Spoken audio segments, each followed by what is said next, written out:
The 10 Secrets Japanese People Never Share. A journey into hidden wisdom. Close your eyes and imagine this. In a quiet temple garden in Kyoto, an elderly man sits perfectly still. He's been sitting there for 3 hours. Not meditating, not praying, just sitting. A young Western businessman approaches him, frustrated. "Sir, I've been searching everywhere for the secret to a meaningful life. Can you tell me where to find it?"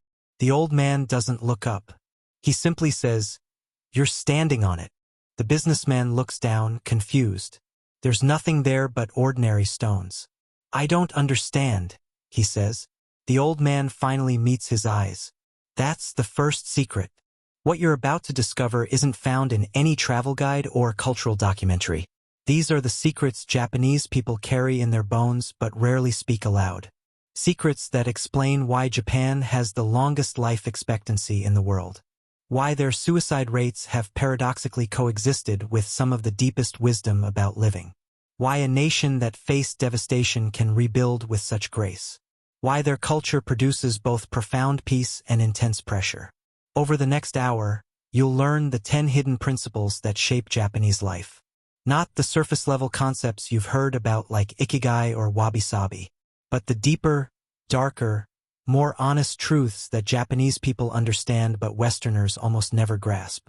These secrets will challenge everything you believe about happiness, success, suffering, and what makes a life meaningful. Get comfortable. This is a journey into a way of seeing the world that might change yours forever. Secret number 1. Shikata jie nai, the power of accepting what cannot be changed. There's a phrase you'll hear throughout Japan, usually spoken quietly, almost like a sigh. Shikata jie nai, cannot be helped. Translates simply, but its meaning runs deeper than the ocean. When the tsunami came in 2011, when the nuclear reactor melted down, when entire towns were swept away in minutes, the world watched Japanese people respond with something that looked like stoicism. But it wasn't stoicism. It was shikata jie nai. In the West, we're taught that everything can be changed if we just try hard enough. If we're positive enough. If we manifest it. If we refuse to accept limitations. This creates endless exhaustion, constant fighting against reality, perpetual disappointment when our will doesn't reshape the world. Japanese culture teaches something Westerners find almost offensive. Some things cannot be helped. And the secret isn't learning to change them. The secret is learning to live beautifully within them. Imagine a potter sitting at their wheel. The clay has a crack in it. A Western potter might throw it away, insist on perfect clay, wait for better materials. A Japanese potter sees the crack and asks, "What can I make that incorporates this flaw?" This is kintsugi, the art of repairing broken pottery with gold, making the damaged part of the object's beauty. But kintsugi isn't just about pottery. It's about life. Your childhood was difficult? Shikata jie nai, cannot be helped now. But you can fill those cracks with gold through how you choose to live with what happened. You didn't get the career you wanted? Shikata jie nai, that door closed. But you can create beauty in the career you actually have. Your body isn't what you wished it to be? Shikata jie nai, this is your body. You can spend your life hating it, or you can learn to move through the world with grace within its limitations. Here's what Westerners miss. Shikata jie nai isn't pessimistic. It's profoundly liberating. When you stop fighting reality, when you stop insisting the crack shouldn't be there, you free up enormous energy to actually work with what is.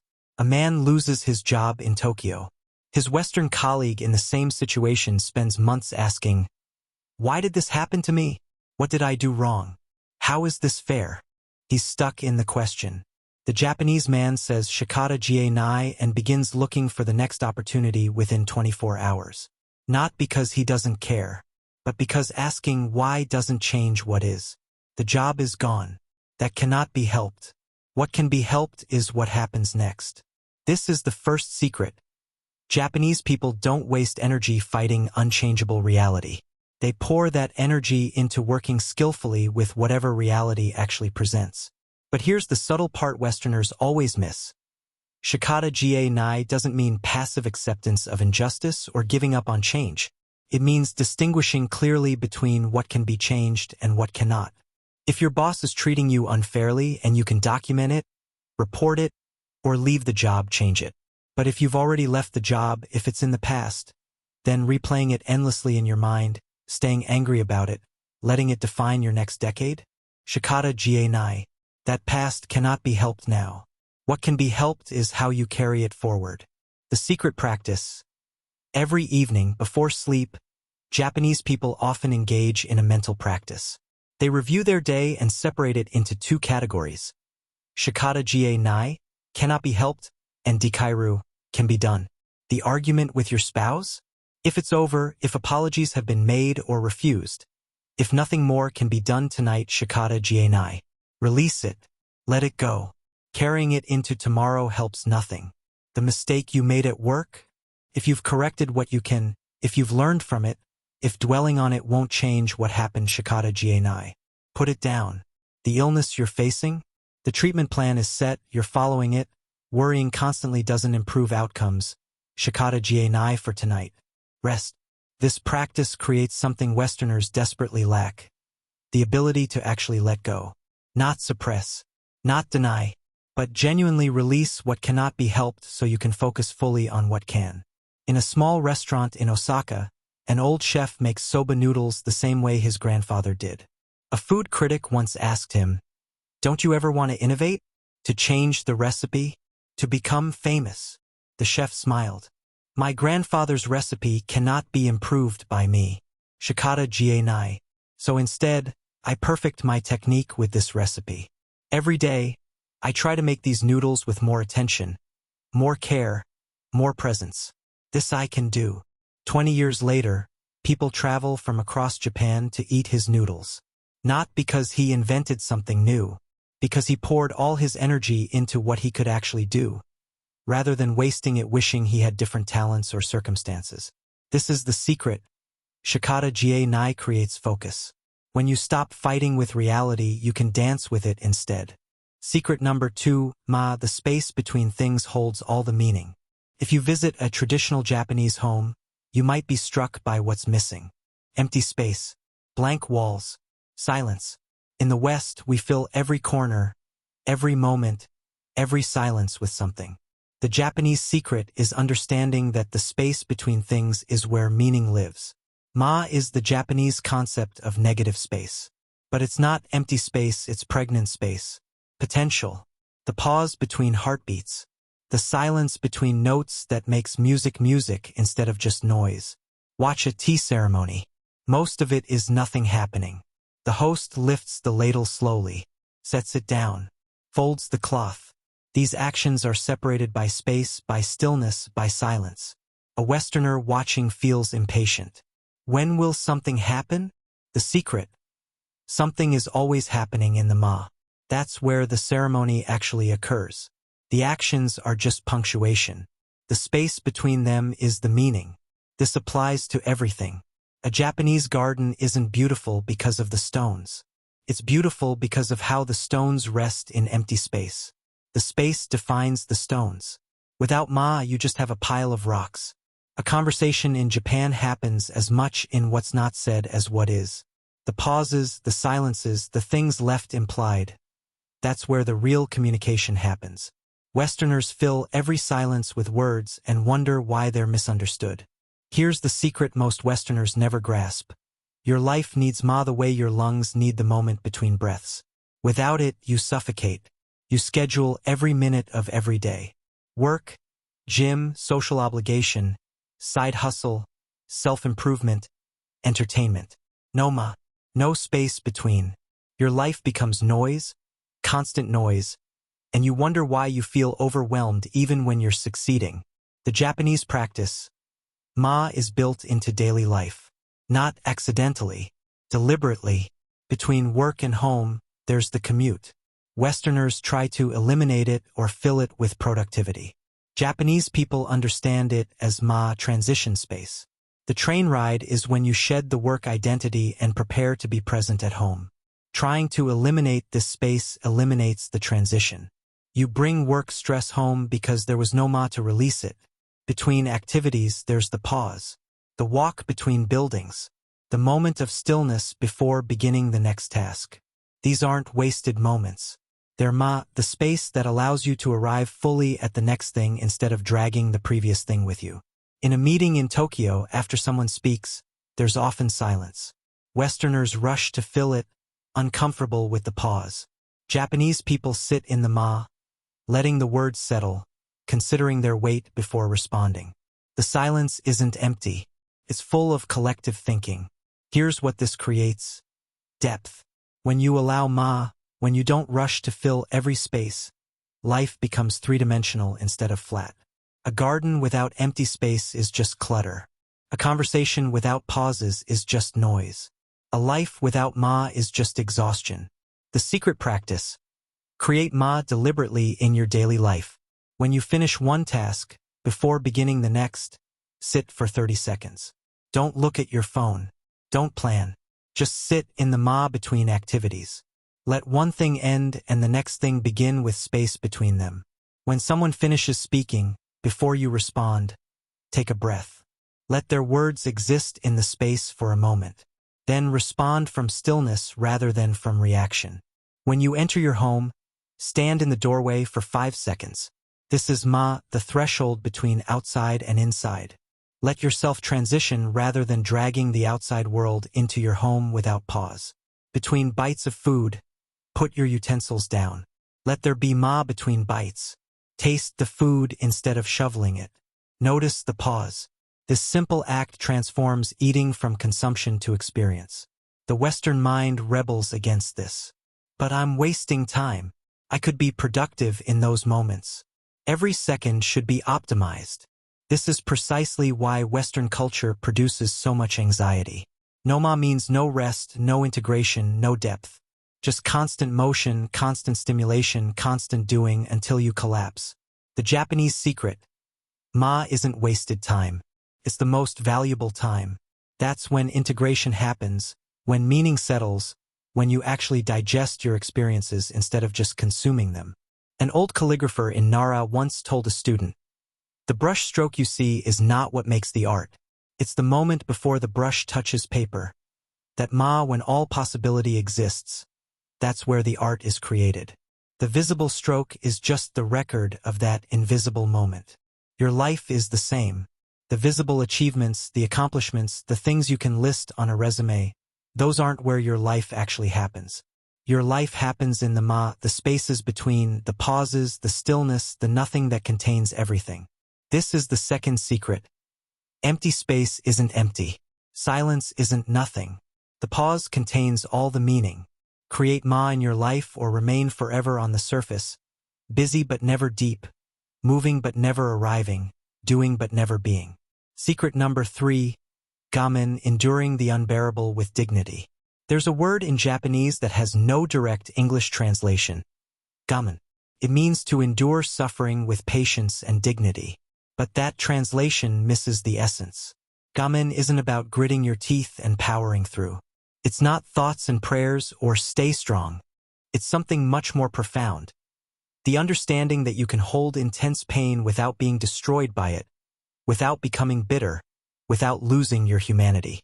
After World War II, Japan was devastated. Cities in ruins. Atomic weapons had been dropped on civilians. The entire social structure had collapsed. And yet, within one generation, Japan had rebuilt itself into an economic powerhouse. Westerners attribute this to work ethic or cultural values around shame. But the real secret was gamen. The generation that rebuilt Japan didn't spend decades in therapy processing their trauma. They didn't write memoirs about their victimhood. They didn't wait to feel better before beginning to rebuild. They practiced gamen. They held the pain with dignity while simultaneously taking the next necessary step forward. Here's what Westerners miss. Gamen doesn't mean denying pain. It means containing it without letting it overflow into every area of life. You can grieve deeply while still showing up for your children. You can carry profound loss while still being kind to strangers.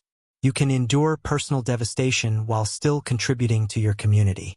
This seems impossible from a Western psychological framework. We're taught that if you're hurting, you need to focus entirely on healing before you can function. You need to process everything before you can move forward. You need to feel completely better before you can be useful. Japanese culture teaches, you can carry the wound and still walk. You can feel the pain and still plant seeds. You can hold devastation and still create beauty. A woman in Hiroshima lost her entire family in one moment. In a Western context, this would be understood as trauma requiring years of intensive therapy before she could hope to function normally again. She practiced gamin.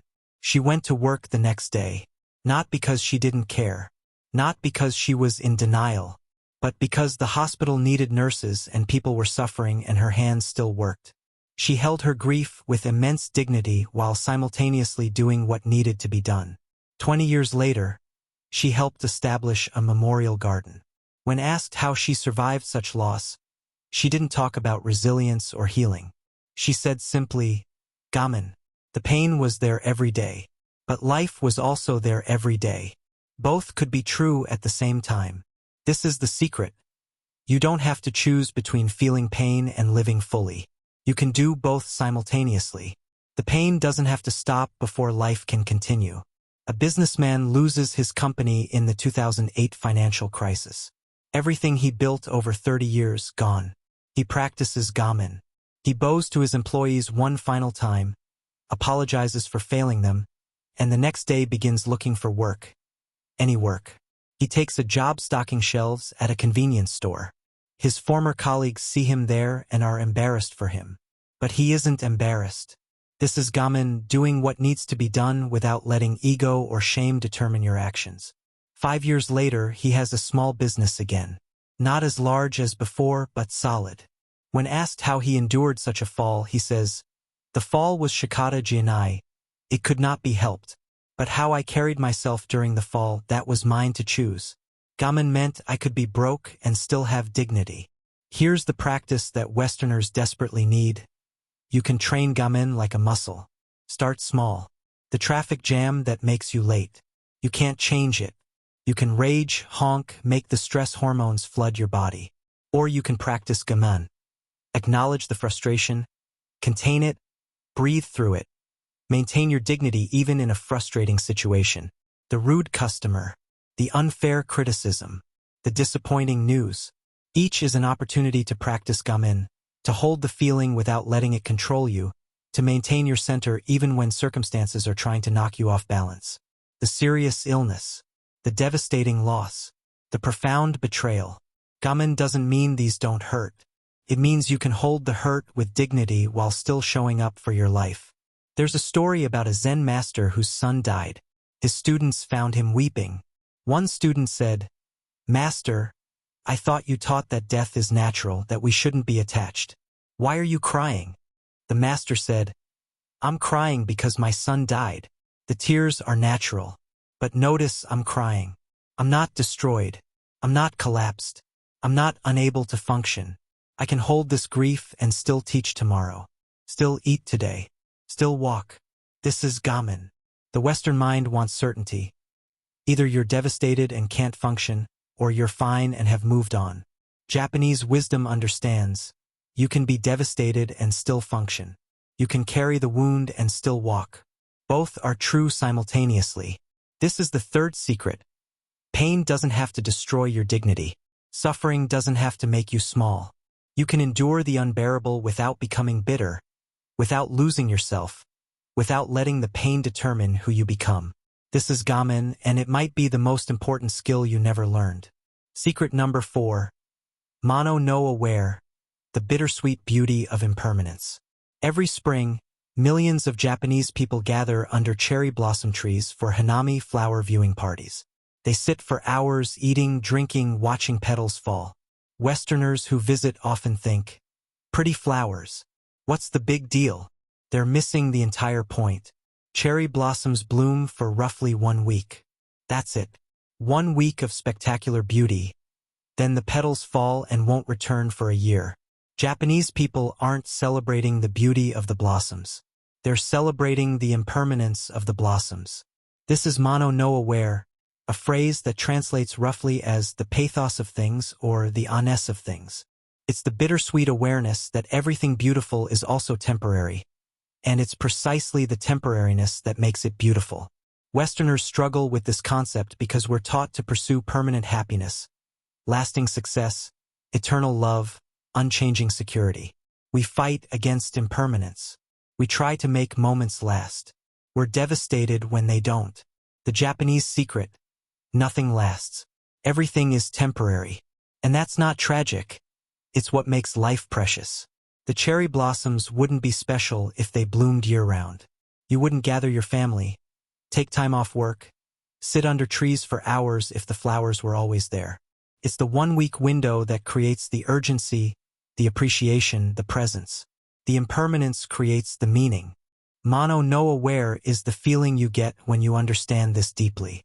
It's joyful and sad at the same time. The blossoms are so beautiful. The blossoms are already falling. Both truths exist simultaneously and neither cancels the other. A grandfather watches his grandson learn to walk. He smiles, but there's sadness in his eyes. His daughter asks, "Why do you look sad?" "This is a happy moment." He says, "Mono no aware. I'm happy he's walking.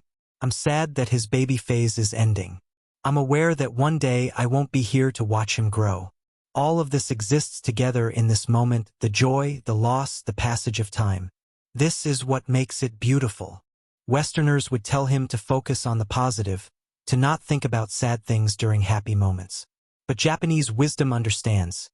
You can't have deep joy without awareness of impermanence. The knowing that this moment will end is what makes you actually present for this moment. When you try to make things permanent, you kill them. You take a photograph at dinner instead of looking at your friend's face. You try to capture the sunset instead of watching it. You plan the next vacation while on the current vacation because you need something permanent to look forward to. Mono no aware teaches. Let the moment be temporary. That's what makes it real. An elderly woman tends her garden every day. Her neighbor asks, "Why do you work so hard on flowers that will die in the fall?" She smiles. "Because they will die in the fall. If they lasted forever, I could tend them tomorrow. But they're here now, and now is all we ever have." Mono no aware. The practice is subtle but transforms everything. Instead of trying to make good things last, appreciate them because they won't. Your child is young. This phase won't last. You can try frantically to preserve it with photographs and videos, or you can be present with it, fully aware it's temporary, therefore fully precious. Your health is good today. It won't always be. You can ignore this truth and waste your healthy days, or you can move through the world with deep appreciation because you understand this body's time is limited. You're sitting with someone you love. This conversation will end. One day, one of you will die and these conversations will be impossible. You can distract yourself from this truth with your phone, or you can be utterly present, aware that temporary makes it sacred. This is the secret Westerners miss entirely. Awareness of impermanence doesn't ruin the moment. Creates the moment. It's the frame that makes the painting visible. A master of tea ceremony was asked why the ritual involves so much slow, deliberate movement. "Because the tea will be drunk and the moment will end," he said. The slowness is how we honor impermanence. If we rushed through the ceremony, we would miss the ceremony. The slowness says, "This matters because it won't last." In Kyoto, there's a temple with a garden designed to show the passage of seasons. In spring, the cherry blossoms. In summer, the green maple leaves. In autumn, the maples turn red and gold. In winter, everything is bare. The garden is designed to teach Mono no aware. The seasons change, nothing stays, and the changing is the beauty.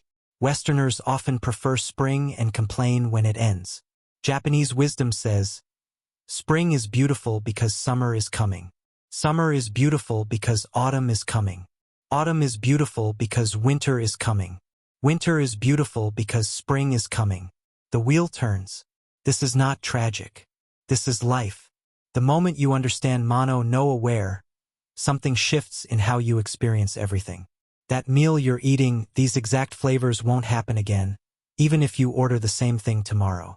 This particular meal, with your current hunger, in this specific moment, is unique and temporary. That conversation with your friend, even if you talk again tomorrow, this exact conversation with these exact words in this specific context will never repeat. It's happening now and soon it will be memory. That feeling of contentment you have right now, it will pass. Another feeling will come. The contentment is precious precisely because it's temporary. If you stayed content forever, contentment would lose all meaning. Mono no aware is often translated as gentle sadness. But that's not quite right. It's sadness and joy mixed together, creating something more complex and beautiful than either alone. It's the feeling of being fully alive, fully aware, fully present with the knowledge that this moment is already passing even as you experience it. The fourth secret: stop trying to make things permanent. Stop fighting impermanence. Let things be temporary and they become sacred. The falling petals are more beautiful than petals that never fall. Your life is more precious because it ends. This moment matters because it won't last. Mono no aware, the bittersweet awareness that makes everything beautiful. Secret number 5. Kaizen improvement happens in tiny steps, not giant leaps. In the 1950s, American consultants visited Japanese factories and were confused. The Japanese workers would make tiny adjustments. A tool moved 6 inches closer. Process step reordered slightly. Changes so small they seemed meaningless. The Americans wanted dramatic overhauls. Tear down the whole system and rebuild it correctly. The Japanese just kept making tiny adjustments. And within 20 years, Japanese manufacturing had surpassed American manufacturing in quality. The secret was Kaizen, continuous small improvement. Westerners love transformation narratives. The dramatic before and after. The sudden awakening, the complete life overhaul. We wait for the right moment to change everything at once. New Year's resolutions, fresh starts. This time it will be different, and it never is, because dramatic change is the enemy of lasting change. Kaizen teaches, change 1% today. That's all. Don't transform your life. Improve it slightly. The slightness is the key. A man wants to start exercising. Western approach: join a gym, buy new workout clothes, commit to going 5 days a week for an hour each time, start tomorrow with maximum intensity. Kaizen approach: do 1 push-up today. That's it. 1. Tomorrow maybe 1 again, or maybe 2 if you feel like it. No pressure, no big commitment, just 1% improvement. The Western mind rebels. 1 push-up is useless. That won't transform my body. Exactly. It won't transform your body. It will transform your relationship with exercise. After 2 weeks of 1 push-up per day, you'll do 2 push-ups because 1 is so easy it feels silly to stop. After a month, you'll do 5. After 3 months, you'll have a habit that requires no willpower because it started so small that resistance never built up. The gym membership man? He went intensely for 3 weeks, felt sore and miserable, got sick, missed a week, felt guilty, never went back. The membership sits unused. Another failed transformation attempt. This is the secret Western culture refuses to learn. Dramatic change triggers dramatic resistance. Small change slips under the radar. Your psychology is designed to maintain homeostasis, to keep things as they are. When you try to change drastically, every system in your mind and body fights back. You feel exhausted. You get sick. You forget your new habits. You sabotage yourself. Not because you're weak, but because you're trying to change too much too fast. Kaizen works with your psychology instead of against it. The change is so small that your resistance system doesn't activate. 1 push-up? Your mind doesn't care. That's not threatening. So it allows it. And once it's allowed for long enough, it becomes normal. The new baseline. And then you can add the next 1%. A woman wants to improve her diet. Western approach: complete elimination diet. No sugar, no processed foods, no eating after 7 p.m. Meal prep every Sunday. Transform everything immediately. Kaizen approach: add 1 vegetable to 1 meal today. That's it. Keep everything else the same. Tomorrow may be the same.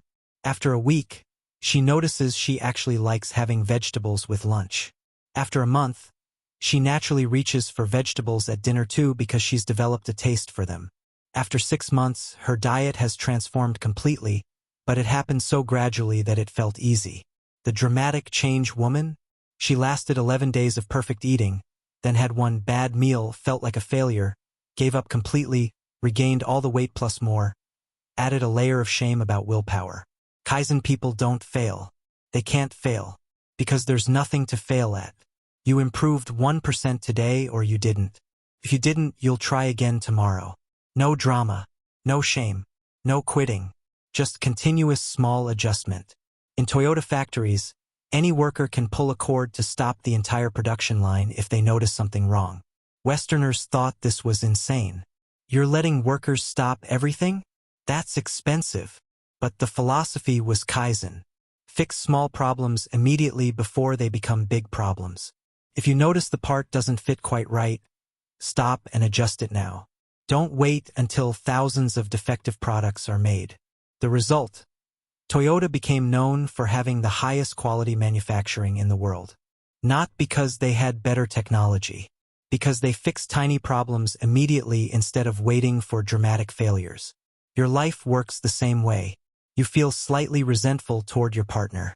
Kaizen says, address it today with a gentle conversation. Western culture says, wait until the resentment builds into major conflict. You notice you're slightly disorganized. Kaizen says, put one item back where it belongs today. Western culture says, wait until everything is chaotic, then spend an entire weekend dramatically reorganizing. You feel your energy dipping. Kaizen says, go to bed 15 minutes earlier tonight. Western culture says, push through until you collapse, then try to catch up on sleep all weekend. Small problems fixed immediately never become big problems. This is Kaizen applied to life. The practice is simple. Identify one area you want to improve. Ask, what's the smallest possible step I could take today? Then take only that step. Resist the urge to do more. The smallness is crucial.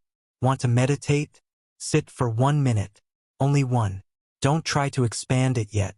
Let 1 minute become automatic first. Want to write? Write 1 sentence. Not a page. Not even a paragraph. 1 sentence. Do this for a week. Want to clean your house? Put away 1 item that's out of place. 1. Not the whole room. 1 item. Your Western-trained mind will scream that this is absurd, that you'll never accomplish anything this way. But watch what happens over time. After 3 months of 1-minute meditation, you'll naturally sit for 5 minutes because 1 minute leaves you wanting more. After 6 months, you'll have a genuine practice that doesn't require willpower. After 3 months of 1 sentence, you'll naturally write more because starting is the hardest part and you've made starting trivially easy. After 6 months, you'll have written more than you ever did with dramatic attempts to write 2 hours per day. After 3 months of putting away 1 item, your space will be noticeably cleaner and you'll have developed the habit of tidying as you go. After 6 months, your home will be organized without ever having done a dramatic cleaning session. Kaizen people accomplish more than transformation people because they never quit. The small improvements compound. 1% better each day is 37 times better in 1 year. That's not linear improvement. That's exponential. An old carpenter in rural Japan was asked the secret to his mastery. He said, every day, I try to make 1 cut slightly better than yesterday. After 50 years, my cuts are very good. Not because of dramatic improvement, because of 50 years of tiny improvements. This is the 5th secret. Stop waiting for transformation. Stop planning dramatic change. Start making tiny improvements. Today, the dramatic transformers are still at the starting line, waiting for the perfect moment. The Kaizen people have been walking slowly for years and are now miles ahead. Small steps taken consistently always beat giant leaps that never happen. Secret number 6. Enryo, the art of restraint creates depth. Watch a traditional Japanese film. Notice the pacing. Long shots of nothing happening. Conversations with more silence than words. Emotions suggested rather than displayed. Westerners call it boring. Japanese people call it enryo, the art of restraint. Enryo means holding back, but not from weakness. From strength. You could speak but choose silence. You could express everything but choose suggestion. You could fill every space but choose emptiness. Western culture celebrates expression. Say what you feel. Let it all out. Be authentic. Share everything. Maximum expression equals maximum authenticity. Japanese culture teaches, what you hold back is as important as what you express.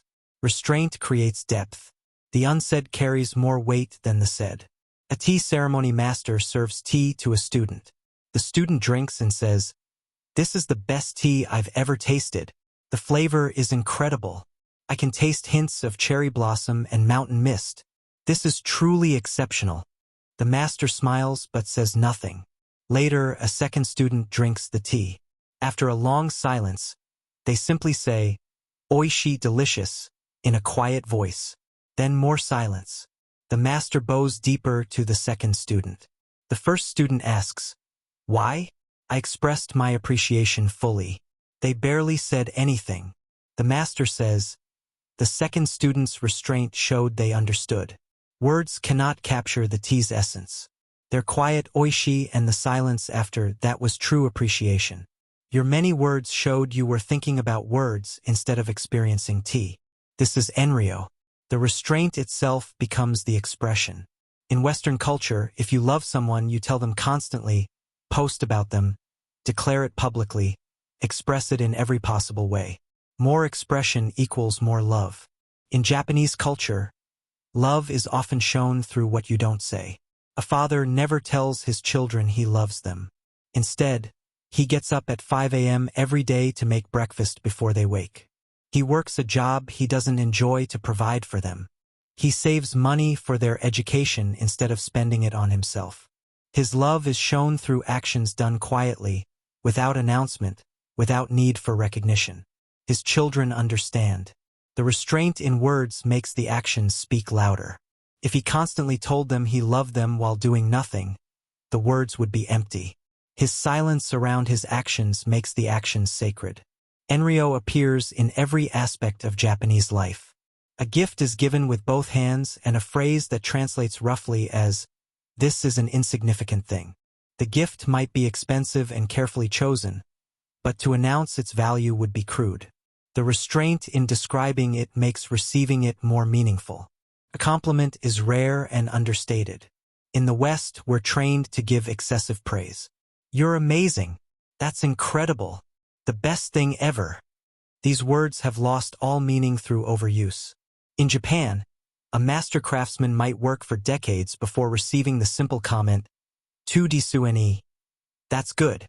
Those 3 syllables carry more weight than 1,000 Western superlatives because they're rare, earned, and understated. A student asked a calligraphy master, "How do I know when my work is good?" The master said, "When I stop correcting you." Years passed. The master continued suggesting small improvements. Then one day, the student showed their work and the master simply looked at it, nodded once, and said nothing. The student understood. The restraint in comment was the highest praise possible. This creates something Western culture has almost completely lost. The ability to tolerate silence, to let things speak for themselves, to trust that less can be more. In a meeting in Tokyo, a proposal is presented. Instead of immediate reactions, there's silence. Everyone sits with the information. After several minutes, one person offers a brief comment. More silence. Another brief comment. The meeting feels slow to Westerners. But in that restraint, in those silences, deep consideration is happening. When a decision is finally reached, everyone has truly thought it through. In a Western meeting, immediate reactions. Rapid-fire comments. Everyone racing to have their voice heard. The loudest, fastest voices dominate. The meeting feels dynamic. But has anything been deeply considered? Or just quickly reacted to? Enryo teaches, restraint creates space for depth. When you don't rush to fill every silence, when you don't express every thought immediately, something wiser can emerge. The practice. Notice your impulse to express, to speak, to fill silence. Then practice holding back. Someone shares news with you. Your impulse is to immediately respond with your opinion, your similar experience, your advice. Practice enryo, just listen. Hold back your response.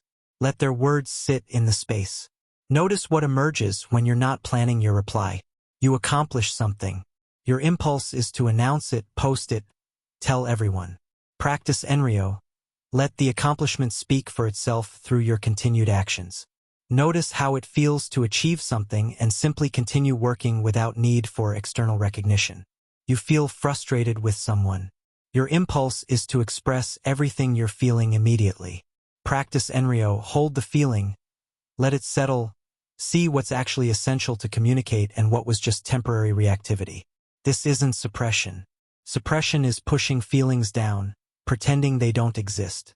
Enryo is consciously choosing what to express and what to hold, trusting that restraint can be more powerful than expression. A Western woman visiting Japan went to an onsen, a hot spring bath.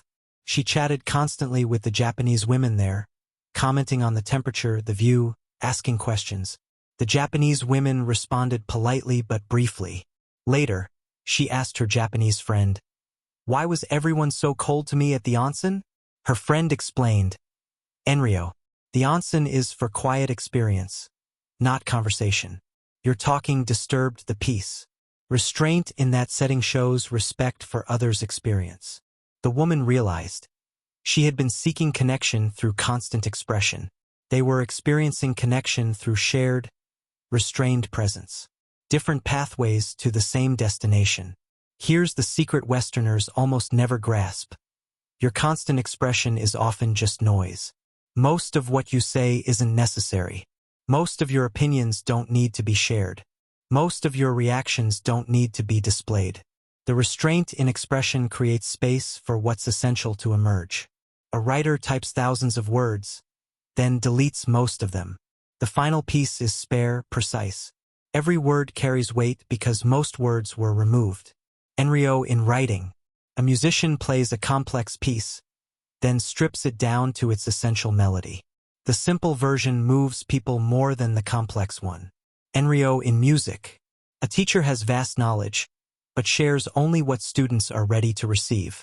The restraint in teaching respects the student's capacity and makes each teaching more valuable. Enryo in education. This is the sixth secret. Restraint isn't weakness or withholding.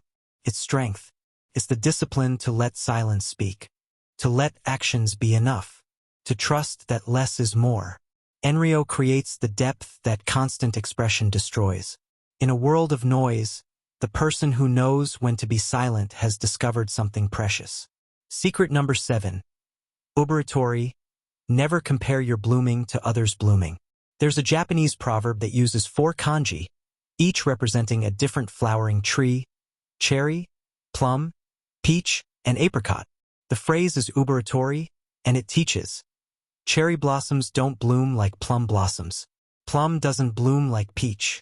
Peach doesn't bloom like apricot. Each blooms in its own time, in its own way, according to its own nature. This simple wisdom destroys the foundation of Western anxiety. Comparison. You're scrolling social media, watching lives that look more successful, more beautiful, more put together than yours. Your friend got promoted. Your cousin got married. Your classmate started a company. And you're still struggling with basic things. The Western mind immediately compares. Why am I so far behind? What's wrong with me? I should be further along by now. Ubaratori asks a different question. Am I blooming according to my nature, or am I trying to bloom like someone else? A cherry tree doesn't waste energy wishing it was an apricot tree. It doesn't look at the plum tree blooming in February and panic because it won't bloom until April. It simply follows its nature, blooms when its time comes, creates beauty according to what it is. You are not supposed to bloom like anyone else. You're supposed to bloom like you. This sounds simple. It's not. Because Western culture has trained you to measure yourself against everyone else constantly.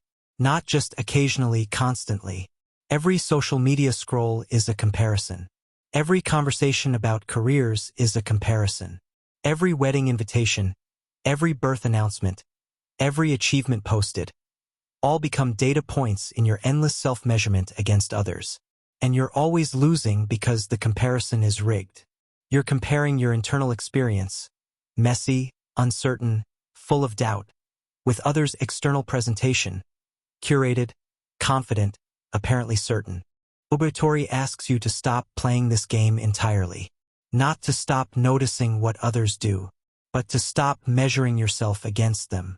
A young woman worries constantly that her friends are getting married and she's not. She's 28. In her social circle, this feels late. She sees wedding photos every weekend. Each one sends a small spike of anxiety through her body. Obitory would ask, "Are you a cherry tree trying to bloom in February because that's when plum trees bloom? Or are you simply not ready yet according to your own nature?" The question isn't, "Why isn't my life where theirs is?" The question is, "Am I growing according to my own nature and timing?" Maybe she needed these 28 years to develop herself in ways that being married at 23 wouldn't have allowed. Maybe her timing is perfect for her, even if it looks late compared to others. A man works at a modest job while his friends from college have impressive careers. Every reunion feels like confirmation of his failure. They talk about promotions, international travel, important projects. He stocks inventory at a warehouse. The Western framework says he failed. He's behind. Something went wrong. Obitory asks, is he a cherry tree ashamed that he's not blooming like an apricot? What if his quiet life is exactly what his nature calls for? What if his time to bloom in a different way simply hasn't arrived yet? 5 years later, he starts a small business helping warehouse workers unionize. He's perfectly positioned for this because of his years in warehouses. His failure to launch into prestigious careers was actually him developing roots in a different soil. His blooming looks nothing like his friend's blooming. Neither is wrong. They're different trees. The practice is challenging. Actively refuse comparison. When you notice yourself measuring your progress against someone else's, stop. Literally stop the thought midstream. Say to yourself, Obitory, different trees, different blooming times. When someone shares their achievement and you feel that familiar twist of envy or inadequacy, acknowledge it. Then remind yourself, their blooming doesn't prevent yours. The cherry tree blooming doesn't stop the plum from blooming later. When you're tempted to speed up your life because others seem ahead, pause. Ask, am I rushing my blooming because I'm comparing? Or is this truly my time? A student watches classmates graduate while she's still struggling with basics. Every graduation photo on social media feels like a small failure. She's behind. Everyone else is moving forward. She's stuck. Obitory, maybe she's not a fast-blooming tree. Maybe her nature requires more time to develop roots before flowers appear. Rushing her blooming to match others' timing might create weak, premature flowers that can't sustain themselves. She stops comparing. She works at her own pace. 2 years behind her classmates, she graduates. But by then, she's developed depth and understanding that the faster students missed. Her blooming, though later, is fuller. Here's what happens when you practice Obitory consistently. You stop caring about timelines. You stop feeling anxious about milestones. You stop measuring your life against others' lives. Not because you've become complacent or given up on growth, but because you've understood something fundamental. Your life follows its own logic, its own timing, its own nature. Fighting this to match others' timing creates only suffering. In a monastery, a young monk asked an older monk, "Why are you so peaceful while I'm always anxious?" The older monk said, "You're trying to grow as fast as me, but I've been growing for 40 years. You've been growing for 4. You're not behind. You're exactly where 40 years of growth begins at the 4th year." The young monk understood. He wasn't behind. He was at his beginning. The older monk wasn't ahead. He was at his middle. Different stages, both valid, no comparison necessary. An elderly woman in Hokkaido was asked about her life. She had never married, never had children, worked a simple job, lived in a small house. Western measures would call her life unremarkable. She said, "I bloomed like the winter plum, late in harsh conditions, small flowers. But those who noticed my blooming treasured it because winter flowers are rare. If I had tried to bloom like the cherry in spring, with big showy flowers like everyone expects, I would have failed. But I bloomed like myself. That was enough." This is Obitory. Not settling for less. not giving up on growth, but blooming according to your actual nature rather than fighting your nature to match someone else's blooming. The cherry will never bloom like the plum. The plum will never bloom like the apricot. Each creates its own beauty by being fully itself. You will never bloom like anyone else. And that's not a problem to solve. That's your nature to honor. The seventh secret: stop comparing. Stop measuring your chapter 1 against someone else's chapter 20. Stop rushing your blooming to match others' timing. Your only job is to bloom according to your nature, in your time, in your way. Uberatory, different trees, different blooms, all beautiful. No comparison necessary. Secret number 8. Wabi-sabi: perfection is found in imperfection. In Kyoto, there's a tea bowl worth millions of yen. It's lopsided. The glaze is uneven. There are cracks that have been repaired with gold. By Western standards, it's deeply flawed. By Japanese standards, it's perfect. This is wabi-sabi, finding beauty in imperfection, impermanence, and incompleteness. Western aesthetics pursue flawlessness. The perfect body, the perfect home, the perfect Instagram feed. Anything less than perfect is failure. We Photoshop reality until it matches some impossible standard, then feel inadequate when our actual lives don't measure up. Wabi-sabi teaches, the flaw is what makes it beautiful. The crack is what makes it unique. The impermanence is what makes it precious. Perfection is sterile. Imperfection is alive. Look at traditional Japanese aesthetics. The tea room is deliberately small, dim, rustic. In the West, we'd want it bigger, brighter, more polished. But wabi-sabi understands. The cramped space creates intimacy. The dim light creates atmosphere. The rough wood shows character. What looks like flaws are actually features. A Western woman visits Japan and sees a bowl in a shop. It's asymmetrical, with a rough texture and visible chisel marks. She asks, "Is this defective?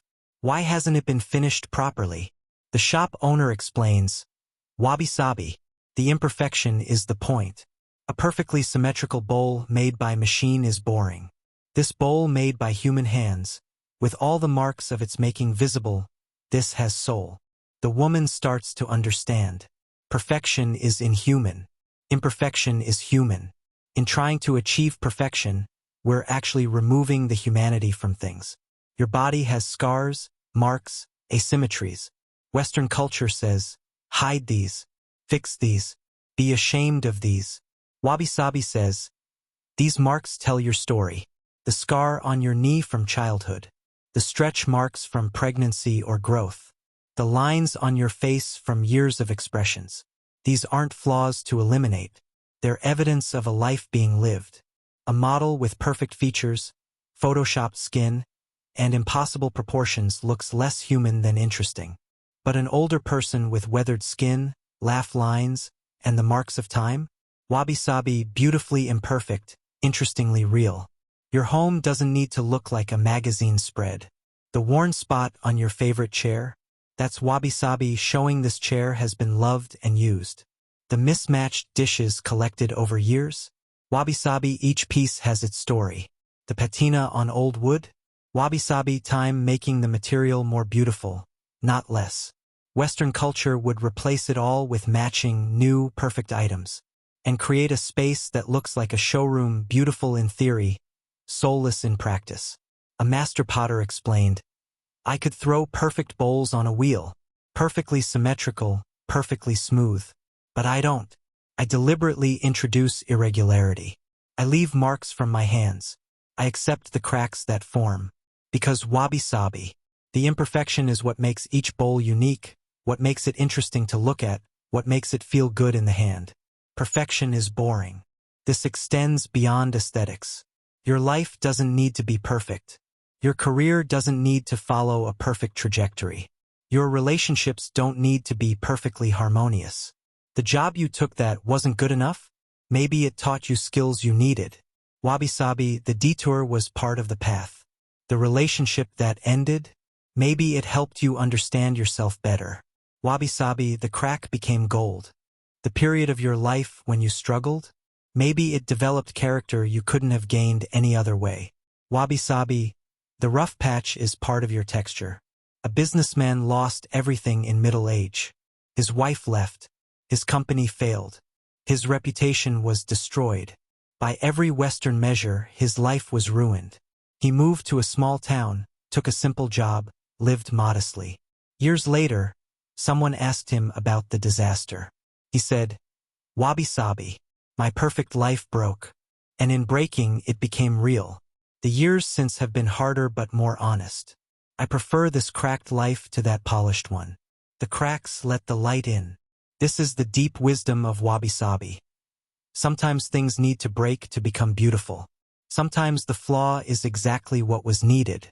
Sometimes imperfection reveals truth that perfection conceals. The practice. Stop trying to make everything perfect. Start appreciating imperfection. The scratch on your phone? Leave it. It's evidence the phone is used, not just possessed. The mistake you made at work? Don't obsess over it. Learn from it. Wabi-sabi. The error is part of your learning curve. The way your voice cracks when you're nervous? That's wabi-sabi, human, real, more interesting than a perfectly modulated voice. The fact that your garden isn't as pretty as your neighbor's? Wabi-sabi, wild, uncontrolled, authentic. An elderly craftsman was carving a wooden spoon. A student watching said, "Master, you made an error. The handle is slightly uneven." The master felt the spoon, turned it over, nodded. Yes, the unevenness makes it better to hold. A perfectly even handle would feel less natural in the hand. Wabi-sabi. The error improved the spoon. In a world obsessed with perfection, wabi-sabi people are free. They're not constantly stressed about maintaining impossible standards. They're not devastated when things don't go perfectly. They're not comparing their messy, real lives to others' curated, fake presentations. They understand perfection doesn't exist. And even if it did, it would be boring. The imperfect, the incomplete, the impermanent, this is where life actually happens. Your life right now, with all its flaws and rough edges and things that haven't worked out yet. This is wabi-sabi. This is beautiful precisely because it's imperfect. The cracks are where the light gets in. The eighth secret. Stop pursuing perfection. Start appreciating imperfection. The flaw is the feature. The crack is the character. The impermanence is the beauty. Wabi-sabi, finding perfection in imperfection. And in doing so, finding peace with reality as it actually is. Secret number 9. Ichigo Ichi. This moment will never come again. For characters, one time, one meeting. Ichigo Ichi. This exact moment with these exact people in these exact circumstances will never happen again. In tea ceremony, there's a teaching. Treat every gathering as if it will never be repeated. Because it won't. Even if you meet the same people, drink the same tea, sit in the same room, time has passed. You've all changed. The moment is different. This creates something Western culture has almost completely lost. Presence. Westerners are rarely present. We're planning the next thing while doing this thing. We're documenting the moment instead of experiencing it. We're half engaged, distracted, waiting for whatever's next. Ichigo Ichi teaches. This is it. Right now. This moment will never come again. Give it your complete attention. A father watches his daughter's school play. He records most of it on his phone to watch later. Ichigo Ichi asks, "Will you ever actually watch that recording?" Probably not. But you definitely missed watching her actual performance with your actual eyes because you were looking at a screen. The moment is gone. It will never come again. You documented it but didn't experience it. A group of friends has dinner together. Everyone's on their phones, half listening, half present. The conversation never goes deep because no one is fully there. They'll do this again next month. And next month will be the same, present in body, absent in attention. Ichigo Ichi teaches. This dinner will never happen again. These exact people at this exact age with these exact stories to share. This is unique. Put the phone away. Be here. Completely. An old monk was asked about the secret to his peaceful presence. He said, "When I drink tea, I drink tea. When I walk, I walk. When I sit, I sit." The student said, "But we all do that." The monk smiled. No. When you drink tea, you think about 1,000 things. When you walk, you plan. When you sit, you worry. I drink tea. This is Ichigo Ichi in practice. Complete presence with what's actually happening. You're eating a meal.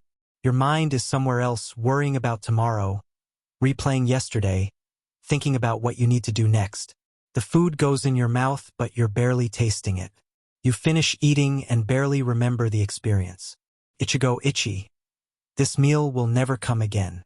This exact hunger. This exact food.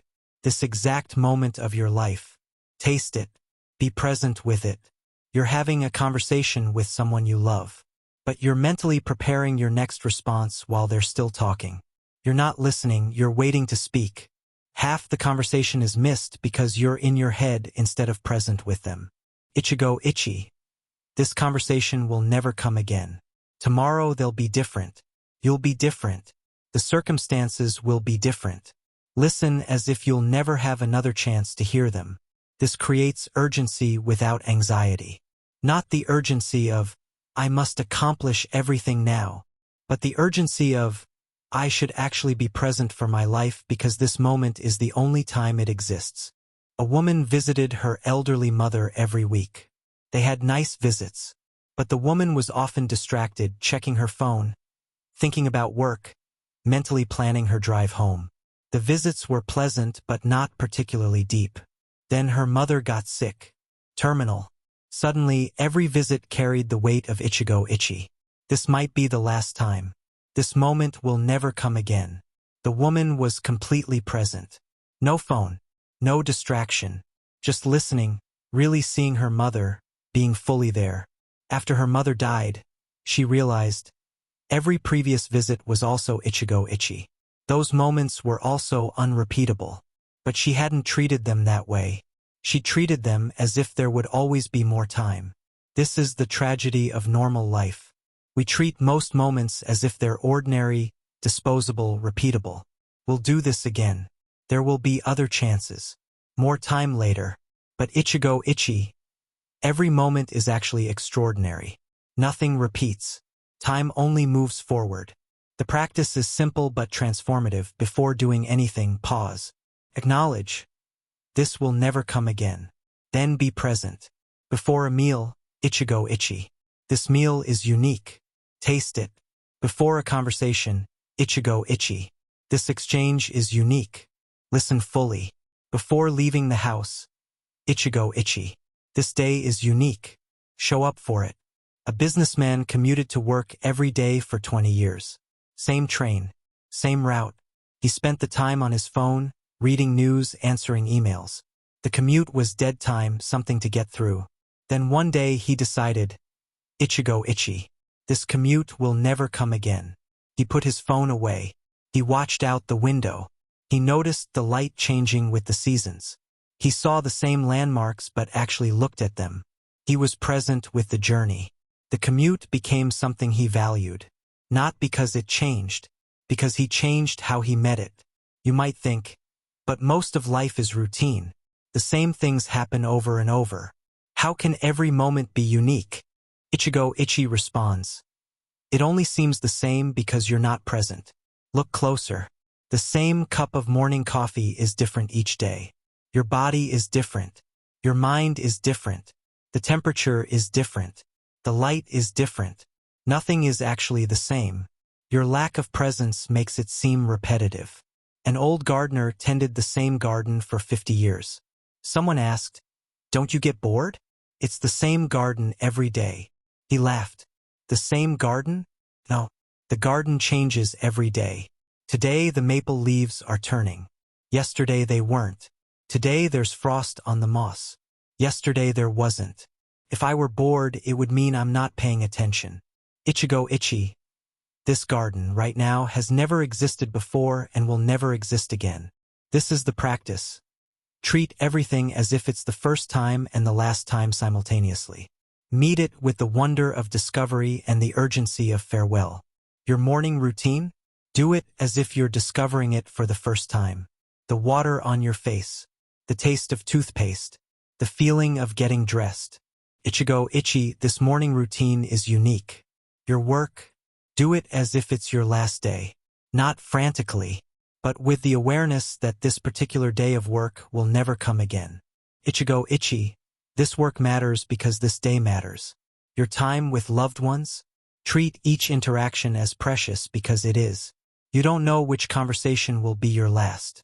You don't know which goodbye is final. Ichigo Ichi, be present as if this is both hello and goodbye.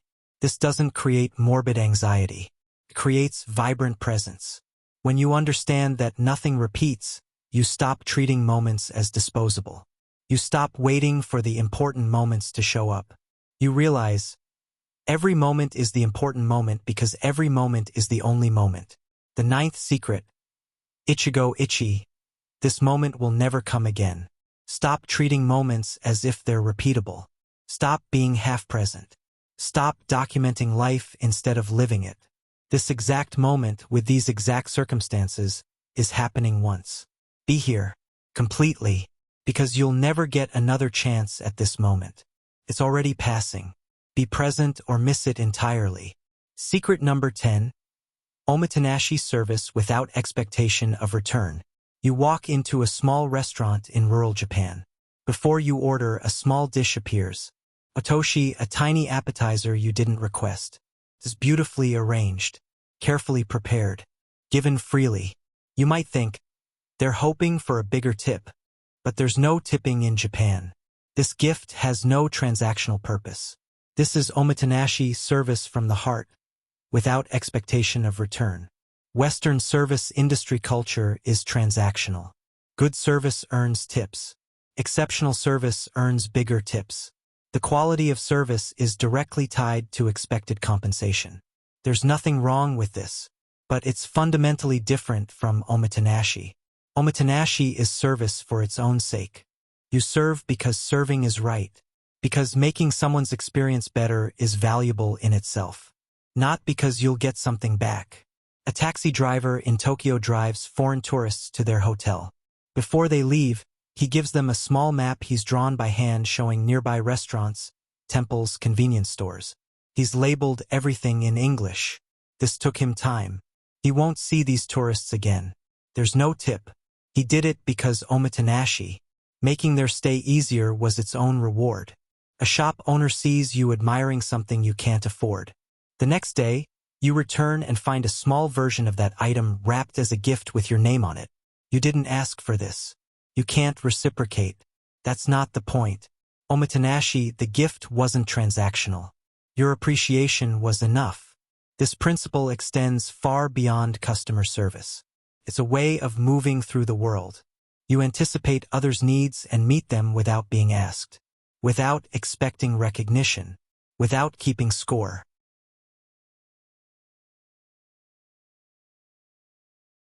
A neighbor is elderly and struggles with stairs. You see them carrying groceries.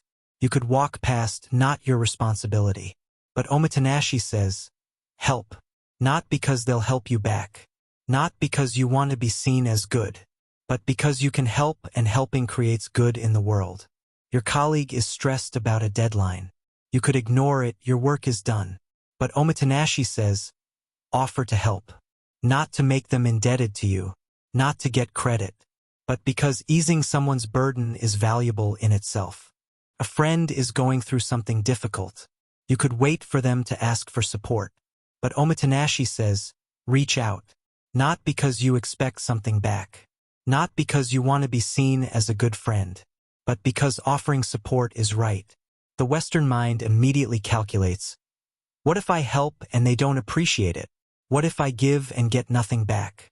What if they take advantage? Omotenashi doesn't think this way. The act of service is complete in itself. Whether the recipient recognizes it, appreciates it, or reciprocates is separate from the value of the act. An old woman in Kyoto runs a small shop selling handmade ceramics. A young couple comes in, clearly unable to afford anything. They look wistfully at the pieces, then apologize and start to leave. The woman stops them. She wraps a small cup, not her cheapest piece, but one she can tell they genuinely loved, and gives it to them. They protest. She insists. Omotenashi, she says. Beauty should be shared. They'll never return. They can't pay her. But she's filled with satisfaction as she watches them leave, carefully carrying their gift. The giving was enough.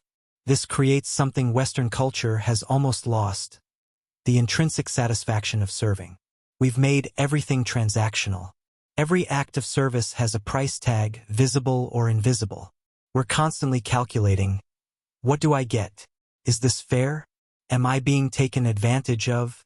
Omotenashi releases you from this exhausting accounting. You serve because you can. The ability to serve is the reward.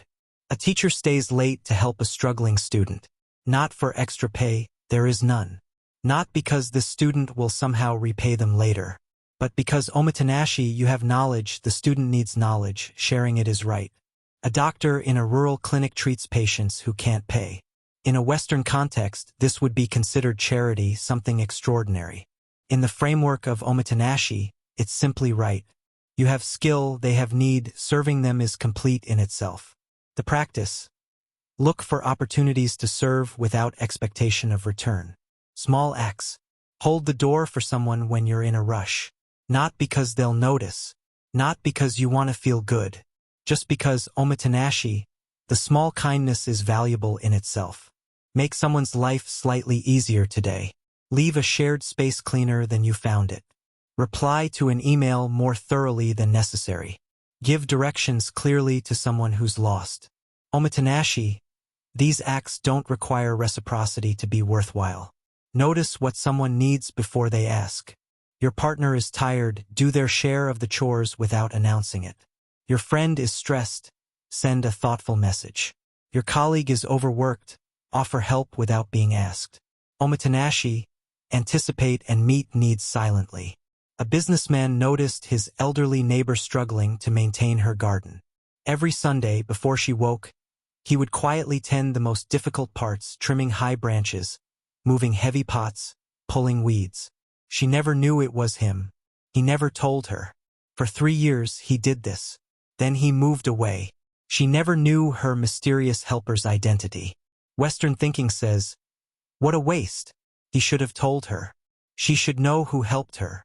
Omotenashi understanding. The helping was complete. Her gratitude, though unknown to him, existed. His satisfaction from serving existed. The recognition was unnecessary. This isn't about being a martyr or allowing yourself to be exploited. Omotenashi isn't do everything for everyone all the time. It's about releasing the transactional mindset. Serving when you can, as you can, without the exhausting calculation of fair returns. When you practice omotenashi, something shifts. You stop feeling resentful when your help isn't recognized. You stop keeping score in relationships. You stop the mental accounting of who owes whom. Instead, you serve when serving feels right. You give when giving feels appropriate. And the giving itself, the serving itself, becomes the reward. A master of tea ceremony explained, every time I prepare tea for a guest, I prepare it as if it's for the emperor and as if it's my last chance to serve tea in this life. I don't prepare differently based on who the guest is or whether they'll appreciate my care. Omotenashi. I serve completely because serving completely is right. This is the 10th and final secret. Serve without expectation of return. Give without keeping score. Help without needing recognition. Omotenashi. The act of service is complete in itself. In a transactional world, the person who can serve freely without calculating returns has found a deep source of satisfaction that money can't buy and reciprocity can't match. Conclusion. Living the secrets. We've traveled through 10 secrets. 10 principles that Japanese people carry but rarely speak aloud. Shikata jie nai, accepting what cannot be changed. Ma, honoring the space between things. Gamen, enduring with dignity. Mano no, aware, finding beauty in impermanence. Kaizen, improving gradually. Enryo, choosing restraint. Ubertori, blooming according to your nature. Wabi-sabi, embracing imperfection. Ichigo ichi, treating each moment as unrepeatable. Omotenashi, serving without expectation. These aren't just philosophy. They're practical, daily, available to you right now. Tomorrow morning you'll wake up. Before reaching for your phone, sit for 30 seconds. Ma space between sleeping and waking. Something will go wrong tomorrow. It always does. When it does, instead of fighting it, take a breath and say, Shikata jie nai. Cannot be helped. What can be helped is my response. You'll face something difficult. Instead of collapsing or avoiding, practice gamen, hold the difficulty with dignity while still taking the next necessary step. You'll be tempted to compare your progress to someone else's. Catch yourself. Remember Uberatori, different trees, different blooming times. You'll notice something imperfect in your life. Instead of trying to fix it, consider, is this wabi-sabi? Is the imperfection what makes it real? You'll have a moment with someone you love. Put your phone down. Ichigo ichi. This exact moment will never come again. You'll have an opportunity to help someone. Do it without expecting recognition. Omotenashi service is complete in itself. These 10 secrets aren't rules to follow perfectly. They're lenses to see through. Ways of meeting life that create less suffering and more depth. Less anxiety and more presence. Less resistance and more acceptance.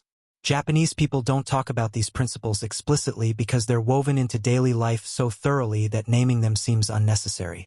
The way fish don't discuss water. But you can learn to swim in these waters. You can adopt these ways of seeing. Not by becoming Japanese, but by understanding that these principles touch something universal, truths about human nature and how to live well that transcend culture. The secrets aren't secret because they're hidden. They're secret because they're so simple that people overlook them while searching for something more complex, more mystical, more dramatic. Accept what cannot be changed. Value empty space. Endure with dignity. Appreciate impermanence. Improve gradually. Choose restraint. Bloom according to your nature. Embrace imperfection. Treat each moment as unrepeatable. Serve without expectation. Simple principles. Profound practice. Available now. The clay is in your hands. Not perfect clay. Not ideal circumstances. Just this moment, this life, this opportunity to practice. Will you wait for better conditions? Or will you begin now with what you actually have? The 10 secrets are yours now. Not to believe in but to practice. Not to understand intellectually but to embody. The understanding comes through the practice, not before it.